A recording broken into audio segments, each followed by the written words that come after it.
네. 3년 만에 지금 재추진 가닥을 잡은 제주 아트 플랫폼, 이른바 재미썸 사업이 여전히 논란이죠. 형식적으로 진행된 사업 설명회, 그리고 속전속결 계약 체결, 좀 약간 어딘가 모르는 좀 약간 빠져 보이는 이상한 계약서, 100억 원에 이르는 엄청난 사업비의 국장 전결 처리처럼 이 3년 전에 제기된 문제에 대한 의혹들이 이게 해소되기는커녕 여전히 지금 미궁 속에 빠져 있습니다. 고칼의 제주판 2021 오늘 이슈 인터뷰는요. 지난주 제주 경실련 양시경 센터장에 이어서 지금 지역 내에서 계속 재미썸 이 매입에 대한 문제를 제기하고 있는 고영림 제주 국제문화교류협회장님과 한번 얘기를 나눠보려고 합니다. 네, 지금 옆에 나와 계신데요. 안녕하십니까? 안녕하십니까? 참고로요, 이 우리 고 회장님은 이 워낙 머릿속에 굉장히 이제 이야기가 풍부하신 분이라서 오늘 재미썸 얘기로 지금 계속 하려고 지금 고민을 하고 제가 준비하고 왔습니다만은 제가 장담은 못 하겠습니다. 얘기를 하다가 다른 쪽으로 빠질 수도 있을 것 같아. 어쨌든 오늘 기대가 많습니다, 회장님. 예, 처음 이렇게 불러주셔서 저도 새로운 경험이고 즐겁게 얘기 나눴으면 좋겠습니다. 예. 팟캐스트는 처음이시죠? 그렇죠. 이 정규 방송은 많이 출연하셨는데 팟캐스트는 또 처음이라 가지고 지금 살짝 좀 긴장이 계신데 근데 제가 봤을 때 요 팟캐스트는 누구보다 이제 회장님의 스타일에 만든 방송이다. 캐주얼해서 좋아요. 아주 이분은 이거에 재미를 붙이고 나중에 그냥 흠뻑 빠져들지 않을까 생각합니다. 네. 그러면 오늘 본격적으로 우리 재미썸 얘기를 시작을 할 건데요. 네. 지금 이게 2018년부터 지금 시작이 됐죠, 그렇죠? 근데 그 초기부터 우리 고 회장님께서 요게 좀 약간 지속적인 반대 목소리 계속 내고 계셨습니다. 일단은 여러 가지 얘기를 이따가 나눠보겠습니다만은 일단 회장님께서 보시기에 이 재미썸 매입 어떤 부분에 문제가 있다고 보시는 겁니까? 일단 용어를 재미썸 건물이죠.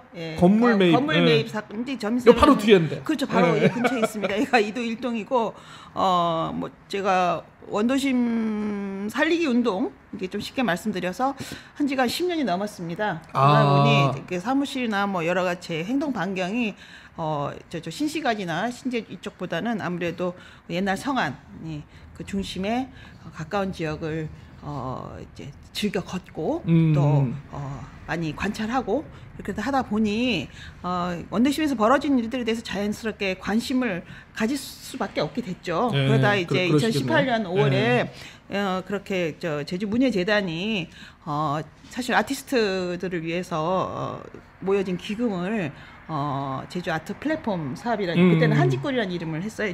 바로 옆에 한직골인데. 우리 회장님도 또 아티스트 아니십니까? 저는 아티스트 아마추어 피아니스트고 아트를 매우 일상 속에서 일상적으로 아트를 하시는 분입니다. 아니 즐기고 소비하는 굉장히 저는 예술가들을 굉장히 존경합니다. 그리고 본인은 예술가가 아니시다?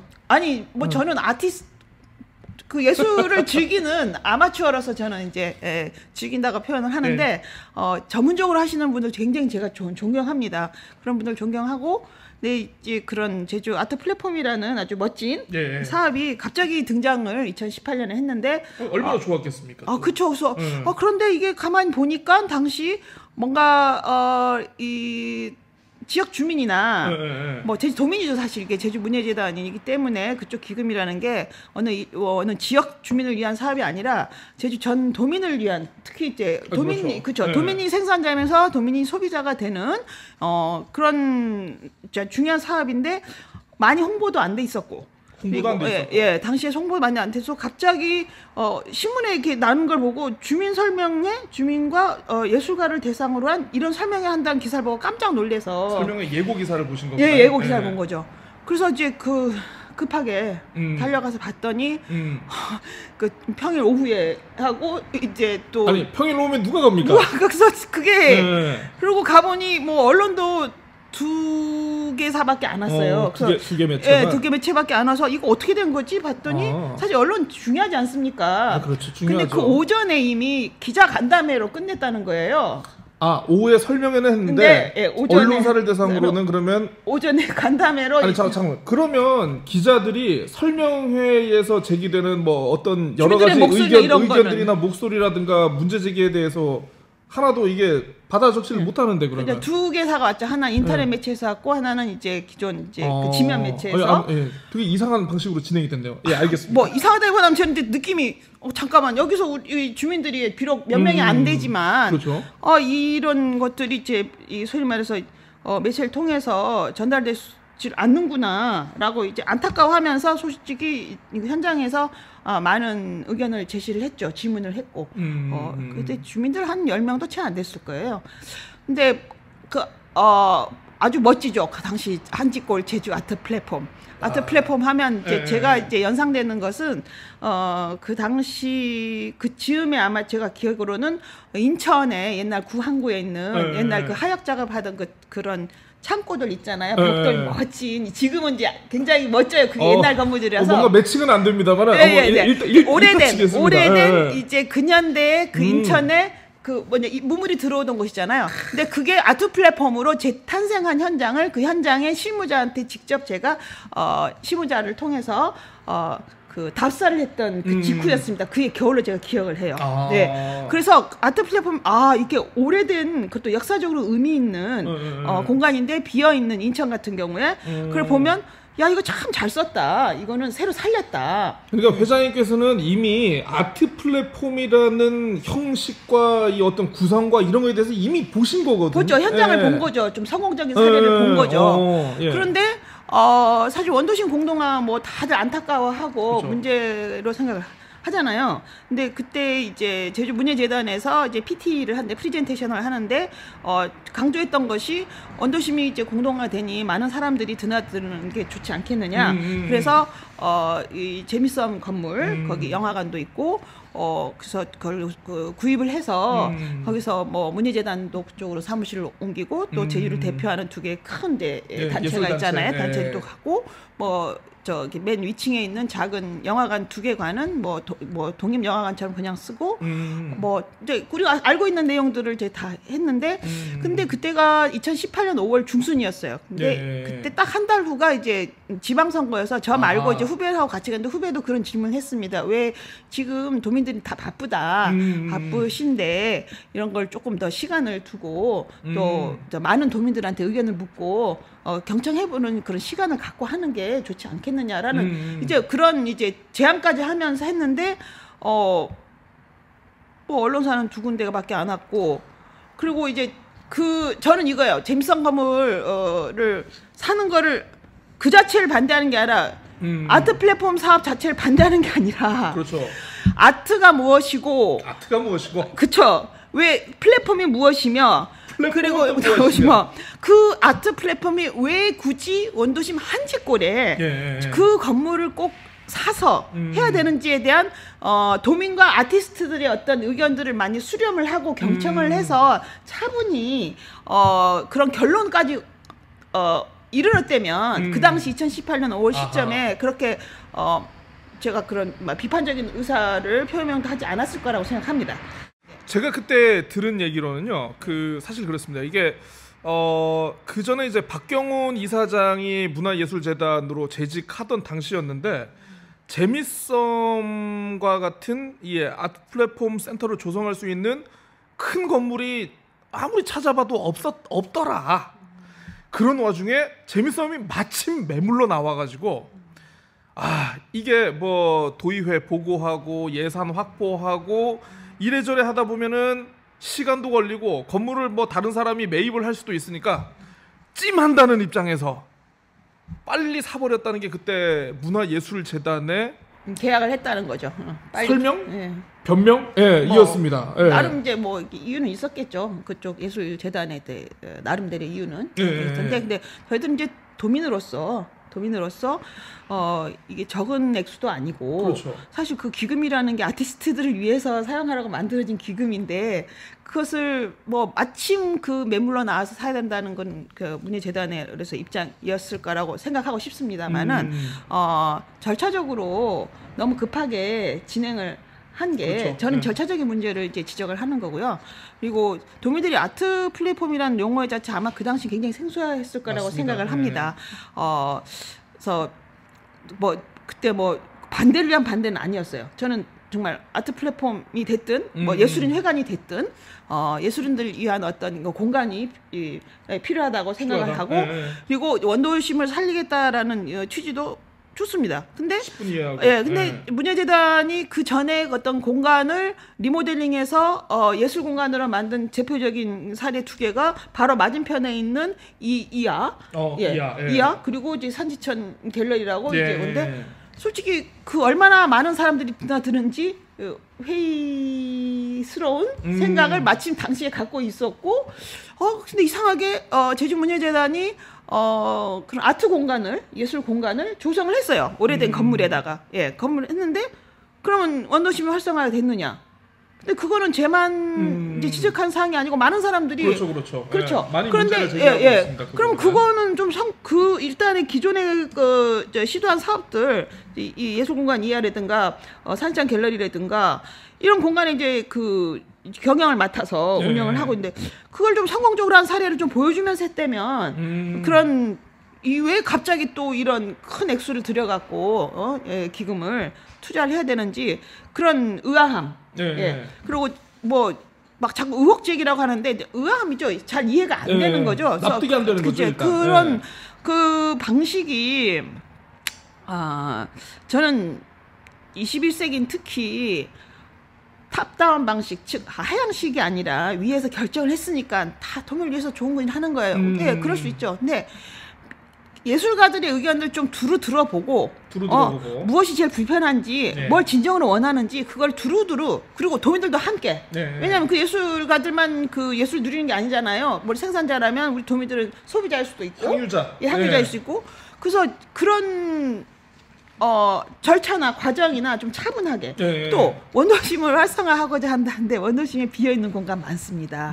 전수조사 전수조사를 저는 두 가지가 지금 미흡하지 않았었나 전수조사를 해서 그 비어있는 공간을 어디에 어떻게 사용하면 좋을지 그 아티스트들에게 예술가들에게 물어보고 그걸 매칭해주는 중간에서 매개를 해주는 게 저는 재단의 역할이라고 생각을 하거든요.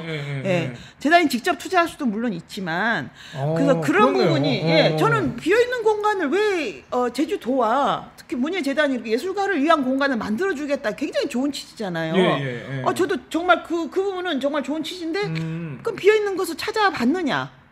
그러니까 지금 상황에서는 저도 지금이라도 그런 전수조사를 했으면 좋겠습니다. 지금이라도. 그리고 뭐 공공공연 연습장을 거기다 한다 그 재미성 건물에다가 한다고 그러는데 사실 영화관 건물로 그 설계가 됐고 지어진 공간이잖아요. 그러면 그 공공공연 연습장이 되면 그 아마 그 리모델링 저도 이제 전문가 그 건축 관련했더니 새로 가는 그거 엄청나게 복잡한 리모델링이 될 것이다. 예를 들면 뭐 그런 그 화물 엘리베이터 하나가 다시 설치가 돼야 된다든가 지금은 사람만 오르내는 엘리베이터잖아요. 예를 들면 이제 그런 저는 건축가가 아니기 때문에 더 이상 말씀을 못 드리지만 물어봤더니 이게 굉장히 왜냐면 용도를 바꿔야 되기 때문에 아니 갑자기 생각이 났는데 지금 저 제주문화예술재단 이승택 이사장이 원래 이 건축 전공 아닙니까? 그렇네요. 혹시 그거 하려고 우리가 농담인데 이거 리모델링 내가 할 거야. 이거 내가 건축 전공이니까 혹시 이것 때문에 온 게 아닌가 싶기도 하고. 농담이었습니다. 영화관으로 만들어진 건물을 영화관이 아닌 용도로 지금 이제 변경하려면 아마 기술적으로 굉장히 복잡하고 아마 예상한 것보다 더 많이 들어갈 수 있다라는 것을 그 얘기를 많이 하시더라고요. 건축 전문하신 분한테 들어서 이거 간단한 문제가 아니겠구나. 근데 저는 그 원도심 재생, 뭐 문화예술적 재생 말을 굉장히 아름답죠. 근데 문화와 예술을 통한 재생 아름답습니다. 굉장히 좋은 편이지만 얼마나 어려운 방법인지는 현장에 계신 분들한테 물어보면은 쉽게 답이 나올 겁니다. 사실 뭐 저는 이런 협회도 만들었지만은 이제 주도를 해서 만들었지만 이미 2011년에 옛 코리아극장. 네. 그 지금은 이제 팔려서 극장으로도 기능을 안 하지만 정말 가슴 아픈 게 사실 그때 이 옛 코리아극장을 제주도에서 매입을 했다면 제주형 뽕피두 센터가 역할을 할 수 있지 않았을까? 뽕피두. 무슨 센터요? 뽕피두 센터 모르십니까? 예, 프랑스의 70년대 유명한 문화 대통령이죠. 물론 프랑스 대통령 하면 다 문화 대통령이라는 추앙을 받으시는데. 점점 이제 좀 약간 토크의 난이도가 올라가고 있습니다. 예, 예를 들면이에요. 예. 그 건물에서 지금은 이제 영상문화산업진흥원이라고 부르지만 당시는 제주 영상위원회가 제 원도심을 문화예술로 재생한다, 활성화한다라는 그때 어떤 조례가 있었을 거예요.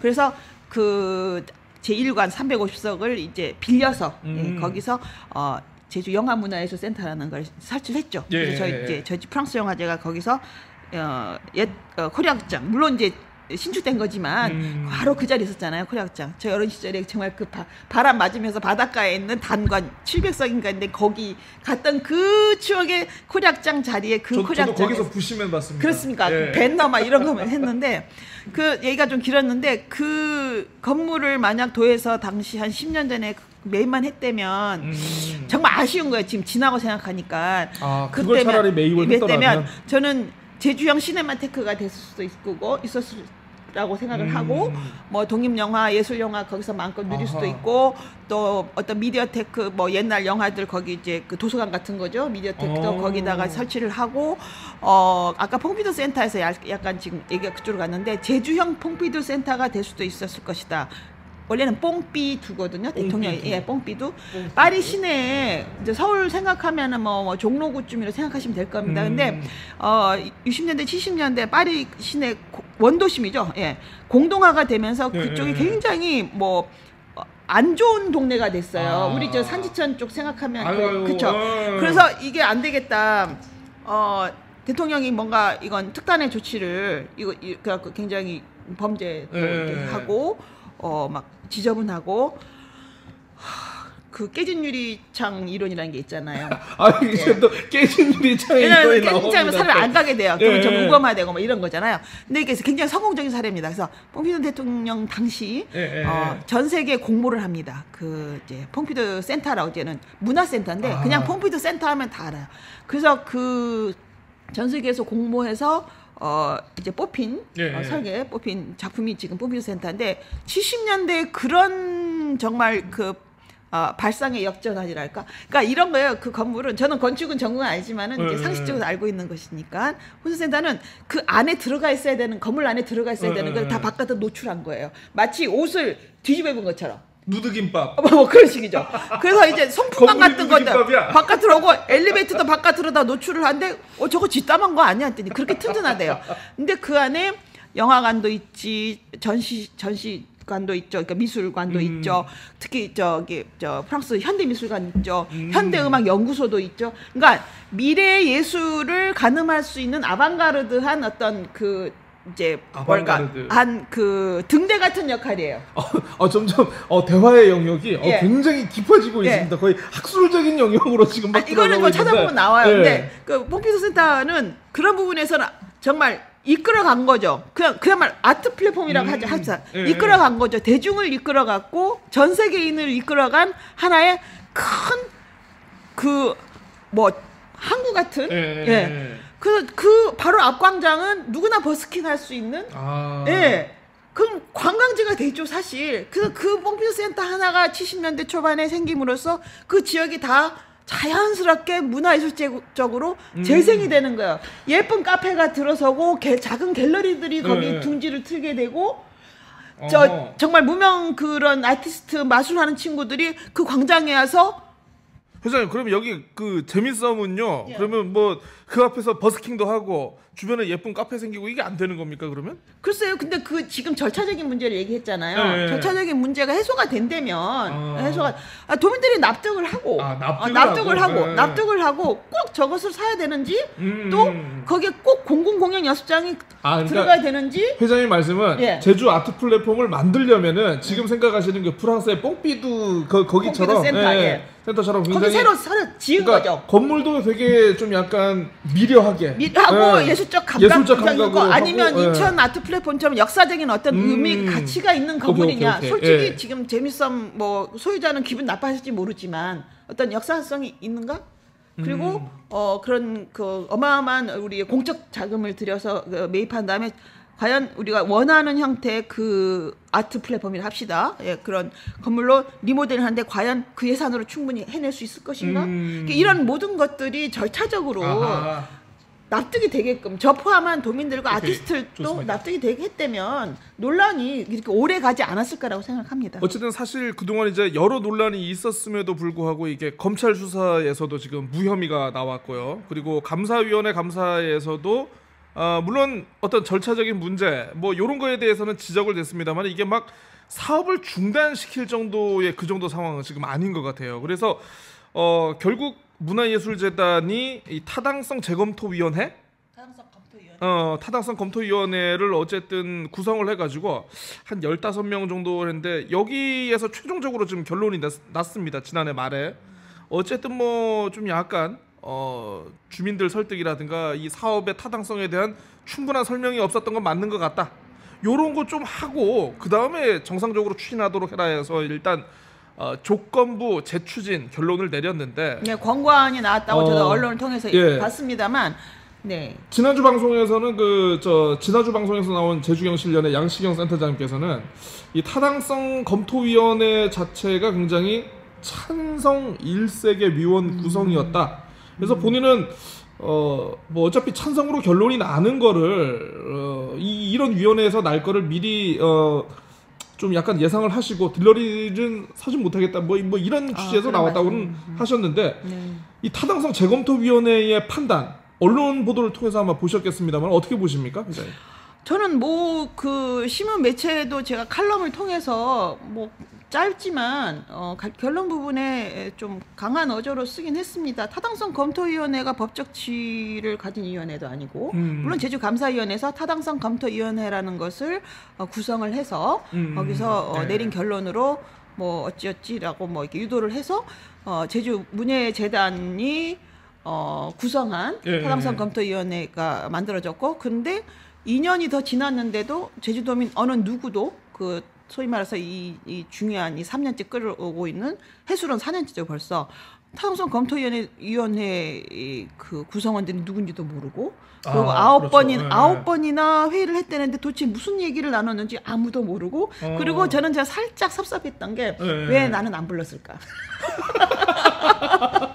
예. 회장님이 갔으면 아마 타당성 검토위원회가 결론을 못 내렸을 거예요. 아니죠. 그러니까 저는요. 우리 제주도민들이 사실 뭐 관심 있는 분도 있고 관심이 없었던 분도 있고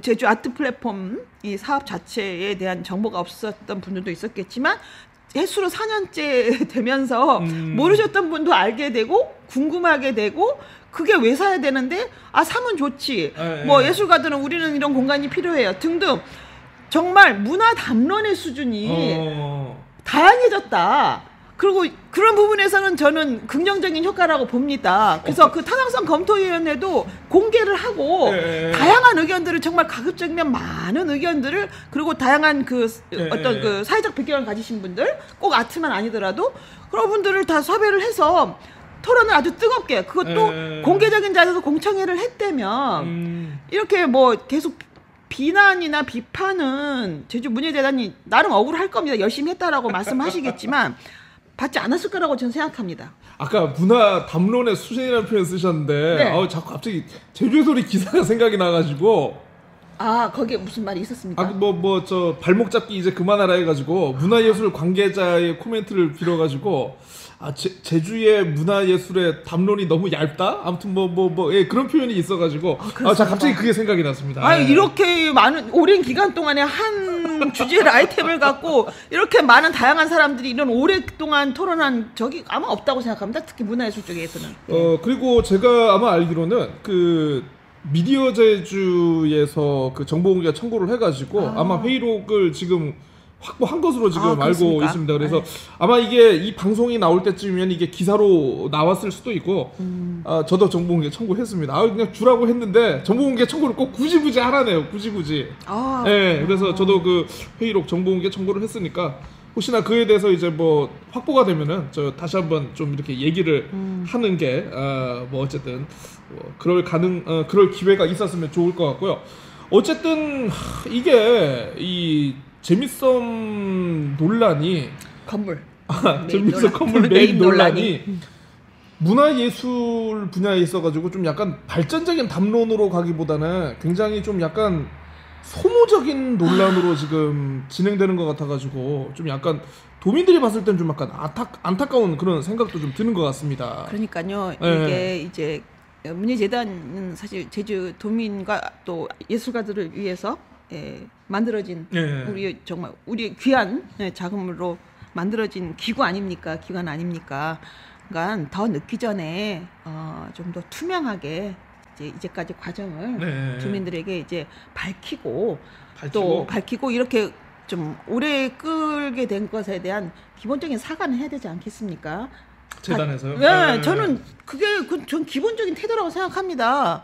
그리고 뭐 어느 언론이 뭐 옳다 그르다 뭐 어느 언론이 어떻게 표현했다 이건 중요하다고 생각이 안 됩니다. 일단은 그래서 재단이 좀 투명한 절차적인 그런 정당성을 납득이 되게끔 했다면 사실 재단이 투명하게 하지 않아가지고 이게 언론사 간의 굉장히 난타전으로 이게 이어지는 것일 수도 있겠다는 생각이 드네요. 또 그 말씀하시는 걸. 그렇죠. 네, 어떻게 보면 들어보니까. 너무 네. 엉뚱하게 이제 뭐 네. 지금 뭐 어느 언론이랑 말은 안 하겠지만 안타깝죠. 뭐 말을 안 합니까? 미디어 제주하고 제주의 소리지 무슨 뭐. 예, 그렇습니까. 예. 그래서 별로 그 모양새는 언론은 사실 뭐 그 성향들은 있겠죠. 있는데 지켜보는 도민으로서는 좀 안타깝다. 그런 소모적인 시간을 좀 마무리했으면 좋겠다. 근데 사실 그 생각은 좀 저도 드는 게 이제 뭐 저도 이제 뭐 어쨌든 뭐 지금 소속이 좀 약간 애매한 프리랜서 기자이긴 합니다만은 언론은 기본적으로 사실 비판적인 인식을 가지고 어떤 사안에 대해서 비판적인 보도를 하는 게 그래도 저희가 배울 때는 그게 굉장히 정석이고 기본이라고 배웠거든요. 사업에 대해서 이렇게 반대 목소리가 있는데 언론이 막 옹호하는 목소리를 일부러 낸다?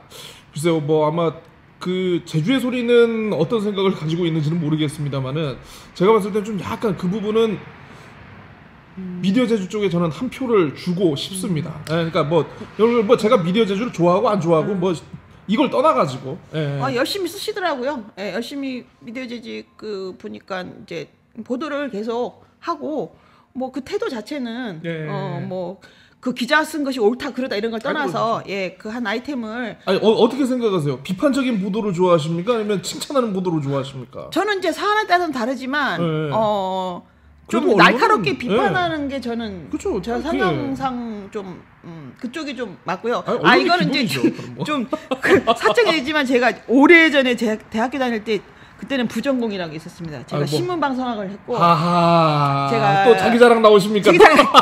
기자가 되고 싶어 했던 적이 있습니다. 그러셨구나. 네.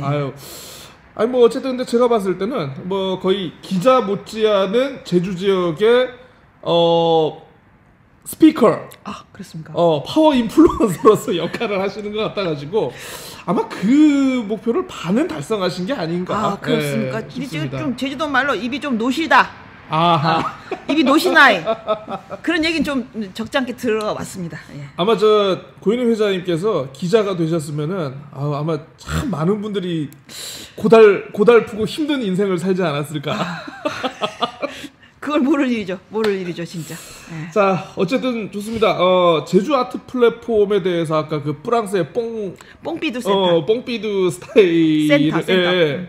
요런 좀 워너비 스타일을 좀 얘기를 하셨는데 사실 이게 시간이 걸리더라도 지금처럼 일사천리로 진행되기보다는 아티스트 분들, 지역 문화예술계에 종사하시는 분들의 의견을 충분히 수렴하고 활용 부분에 대해서도 이제 좀 많이 고민을 해가지고 활성화시켜야 한다는 그런 기본 입장이신 것 같습니다. 예술공간 이하는 제주도 최초의 그 공공병원이었잖아요. 원래 제주 도립병원. 도립병원. 그 전에는 자혜원인가 그. 네, 맞습니다. 그러니까 굉장히 역사적으로 엄청나게 의미 있는 공간이잖아요. 그래서 저 그 예술공간 이하 같은 경우는 정말 저는 역사성이 있는 그 공간에 그 무엇이 다시 재활용이 되면서 거기에 21세기형 어떤 의미가 다시 담긴다는 거는 이건 지속 가능한 역사, 문화, 예술 다음 세대들에게 역사도 함께 그것을 전수해 준다는 의미에서는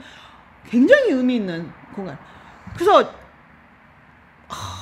안타깝죠. 그리고 예술가들에게 정말 자부심을 가질 수 있는 그 pompidu 센터처럼 건축물 자체가 아트인 얼마나 자부심이 있겠습니까? 랜드마크, 예, 랜드마크 이제 나는 이런 데서 나는 아트를 해. 여기서 우리는 예술가들끼리 우리는 소통해. 어디 내놔도 우리는 진짜 너무너무 자부심을 갖고 자랑할 만한 공간을 갖고 있어. 라고 만들어주면 얼마나 좋겠습니까? 저는 pompidu 센터는 전 세계인들이 사랑을 받는 공간이라서 볼 때마다 항상 아까 말한 그런 모델격인 그러니까 인용을 자주 하게 되죠. 인용을. 그러면 제가 회장님께 좀 약간 삐딱한 질문 하나 드리면요. 네. 프랑스의 pompidu 센터 같은 경우는 그러면 프랑스는 어쨌든 문화예술의 국가고 어떤 문화예술과 관련한 어떤 역사적 자산이라든가 인력이 굉장히 많이 있고 하다 보니까 어떤 센터 같은 거를 만들고 프로그램을 해도 굉장히 활발하게 잘 될 수 있을 것 같다는 그런 생각이 드는데 생각해 보십시오. 제주가 그런 어떤 역사적인 인프라나 관련 아티스트 인력들이 있나요, 이게? 저는 제주도민들의 그 문화예술 수준이나 어떤 인식들은 굉장히 높다고 봅니다. 그리고 이제 자꾸 이제 프랑스는 대통령부터가 문화 대통령이죠. 저희도 도지사도 문화도지사입니다. 자, 리더 한 사람이 그 사고와 철학이 한 도시를 바꾸고, 그렇죠. 그리고 한 그 나라의 국민들의 어떤 사고를 견인하고, 그 한 예가 바로 그 pompidu 센터고, 그 다음 대통령은 제가 기억하기로는 시라크 대통령 때 시작을 해서 미테랑 대통령 때 완성을 한 바로 오르세 미술관입니다. 역시 오르세 미술관 옛날 오르세 역이었어요. 우리 회장님은 역시 유학파 티가 팍팍 나죠. 그러니까 그 오르세 미술관이 비어있던 정말 아까 깨진 유리창 거기는 정말 샌드 강변의 흉물이었던 것인데 그것을 근대 미술관 인상파 미술 거기 근대 미술관으로 재탄생시켰습니다. 그것도 대통령의 문화 프로젝트 그걸 뭐라고 하냐면 그랑 프로제라고 불러요. 프랑스 대통령은 자기가 임기 때 그랑 프로제 하나씩은 합니다. 그랑 프로 큰 프로젝트죠. 문화의 민주주의. 누구나 문화와 예술을 다 두루 누릴 수 있게 한다라는 게 바로 그랑 프로제의 핵심입니다. 그래서 오르세 미술관도 그렇게 해서 탄생을 했고요. 그랑 프로제 중에 하나로 탄생을 했고 미테랑 대통령은 루브르 박물관을 이제 재정비를 했죠. 그리고 그 유리 피라미드가 중정이 있는데 그때 프랑스 대혁명 200주년 기념으로 세워진 세계 거대한 건축물, 아트 건축물이죠.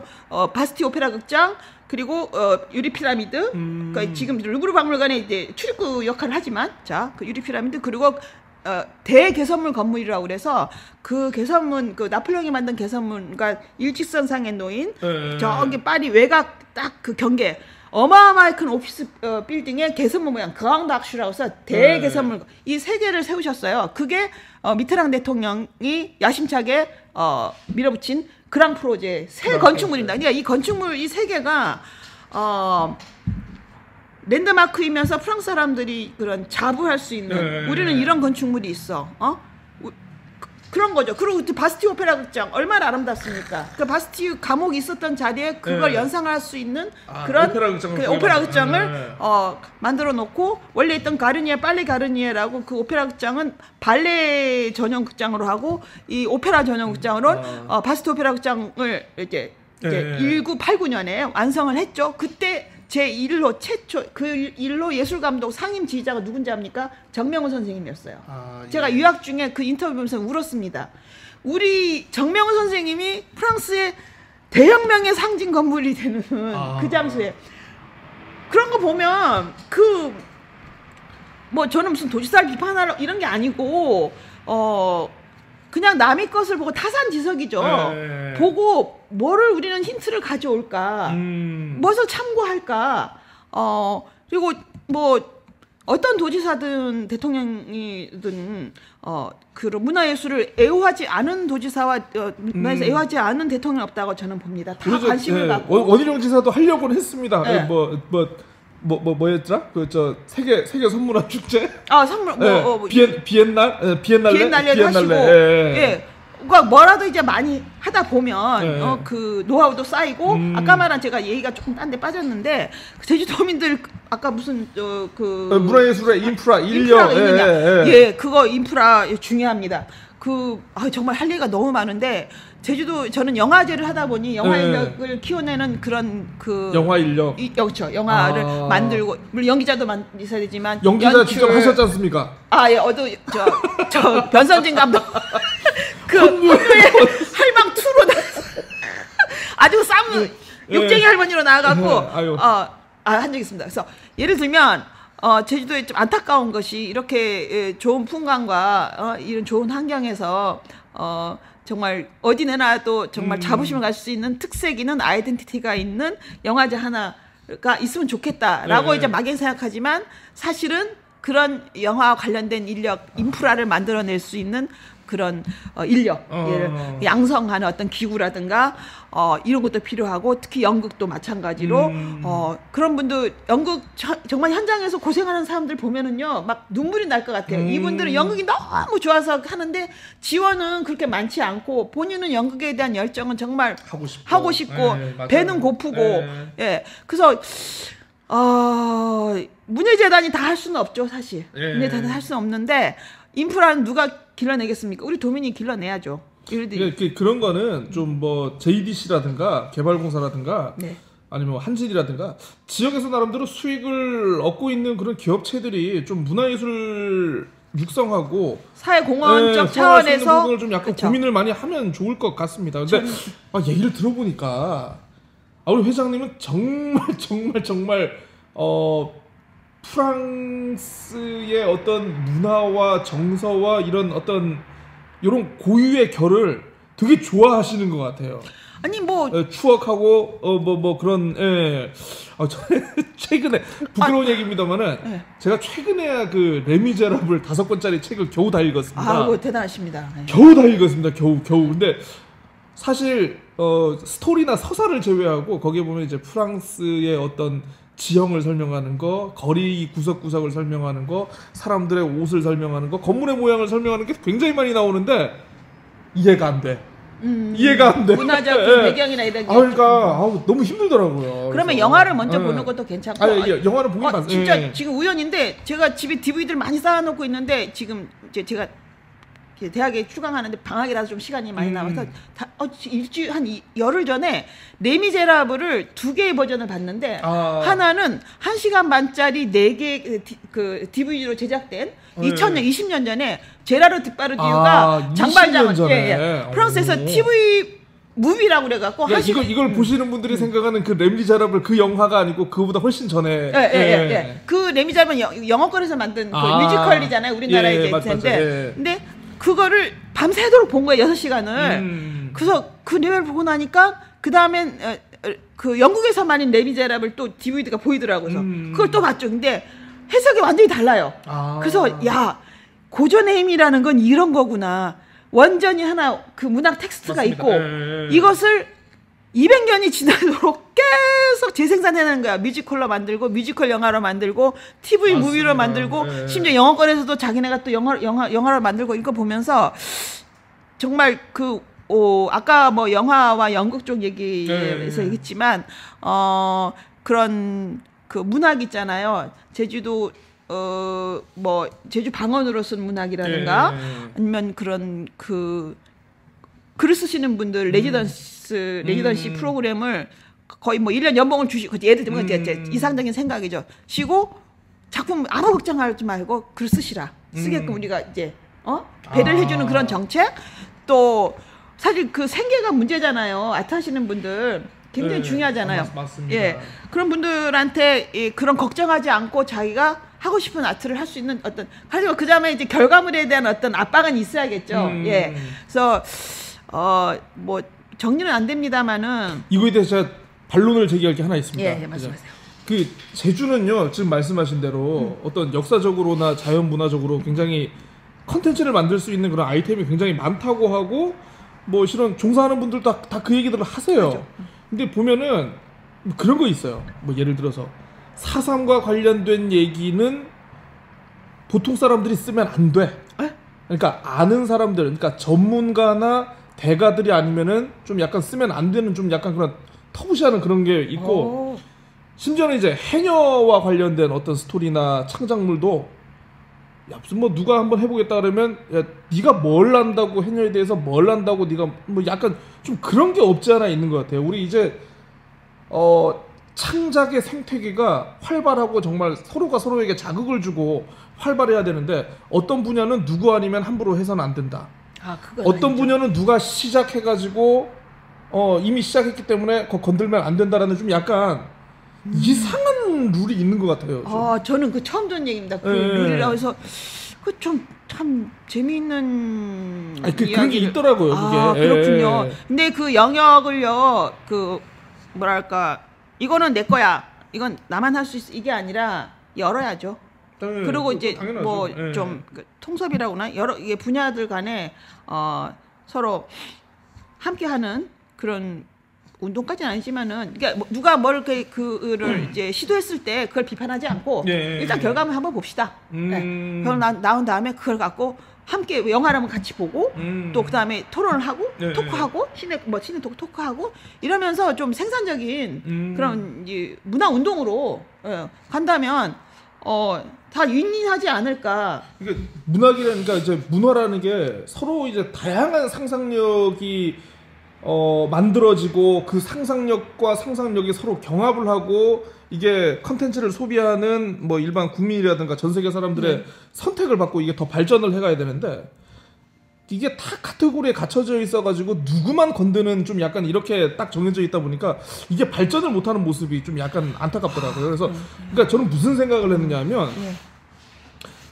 사실 그 우리가 이제 이순신 장군에 대해서 대한민국 국민이라면 이순신 장군의 모든 스토리를 굉장히 다 알고 있다고 생각하지만 이순신 장군이 사실 70년대인가 60년대에 박정희 정권에서 어떤 애국 사상을 고취하기 위해서 좀 약간 의도적으로 끌어낸 그런 역사적 이야기들이 좀 있다라고 합니다. 그래서 우리는 사실 이순신 장군의 그러니까 최초 탄생에서부터 돌아가시는 순간까지 우리는 다 알고 있다고 생각하는데 분명히 그 중에는 물론 역사적 사실도 있겠습니다만은 픽션적인 부분도 있을 거고 픽션적인 부분이 좀 더 세밀하게 가공되고 어떤 그러니까 이 캐릭터의 형성에 좀 약간 도움이 되게끔 나온 이야기들도 분명히 있을 거란 말이에요. 그러니까 심지어는 일본 같은 경우에 이 근대화의 가장 큰 아버지로 추앙받고 있는 추앙받고 있는 료마라는 사람이 있어요. 료마.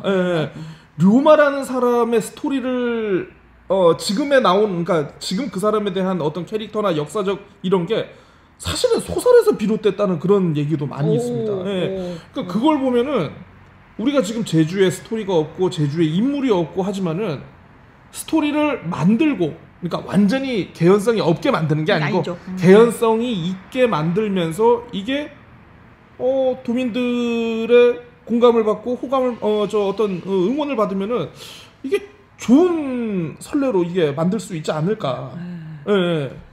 제주도 뭐 설화도 그렇게 많고 신도 많고 신화도 있고 너무 재밌잖아요. 육지에는 찾아볼 수 없는 이걸 구슬을 깨야 되죠. 구슬을 깨는 것은 창작자 역할이기도 하고 또 기획자.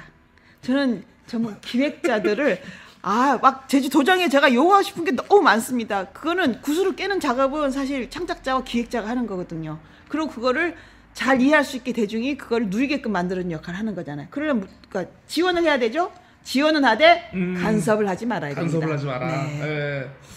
아유 그렇습니다. 오늘 참 재밌음 얘기에서 시작해서 우리 프랑스 문화 그리고 제주의 문화 예술까지 역시 생각이 꼬리에 꼬리를 물고 아이디어가 가지에 가지를 치면서 굉장히 많은 얘기를 나눈 것 같습니다. 아 진짜 안타깝습니다. 저는 더 많은 얘기를 앞으로 30분, 40분 더 할 수 있는데 다음번에 다음번에 하시고요. 오늘 저 첫 팟캐스트 출연 혹시 어떠신지 소감 한 말씀. 뭐 그냥 마이크가 없는 상황에서 만났을 때 우리 기자에게 아무거나 평론가 아무거나 너무너무 싫어하는 거야. 그게요. 아무거나가 아니고 모든 것을 다 망라해서 다룰 수. 그 모든 것을 망라해서 다 평론가 비평이 가능한 지식인이다라는 그런 의미로서 저는 감사합니다. 제주도 말 이무롭게 그렇게 부른 겁니다. 오해하지 마십시오. 이렇게 팟캐스트에서 유튜브로도 나는 건가요? 유튜브로도. 그러면 저 국제적으로 뜨는 건가요? 이거는 한국말로만 해서. 아직 구독자 수가 많지는 않아서. 제가 좀 더 노력을 해보겠습니다. 좋아요, 구독 클릭하면 되는 거죠. 뭐 눌러주시면 고맙고요. 그러면 뭘 찾아야 돼? 고제이를 찾으면 됩니까? 그 유튜브 검색창에서 제주파 TV. 제주파 TV. 그거 정확하게 알려야 돼. 제주파 TV 이렇게 검색을 하시면 됩니다. 제주파 TV, 영어로 TV죠. 그렇습니다. 그래서 제가 좋아요 클릭하고 구독도 클릭하는 거죠. 어렵다. 근데 오늘 되게 재미있는 분인데 되게 유머러스하시고 오늘 조금 긴장하신 것 같아요. 처음이라서. 처음이라서. 혹시 너무 이제 지금 또 민감한. 저는 아까 그 프랑스 뽕 뭐예요? 뽕피두. 뽕피두 나올 때 전문적으로 또 가시는구나. 빨리 관광 가면 뽕피두 센터 안 가는 사람 없어요. 그렇죠. 루브르 안 가는 사람 없고.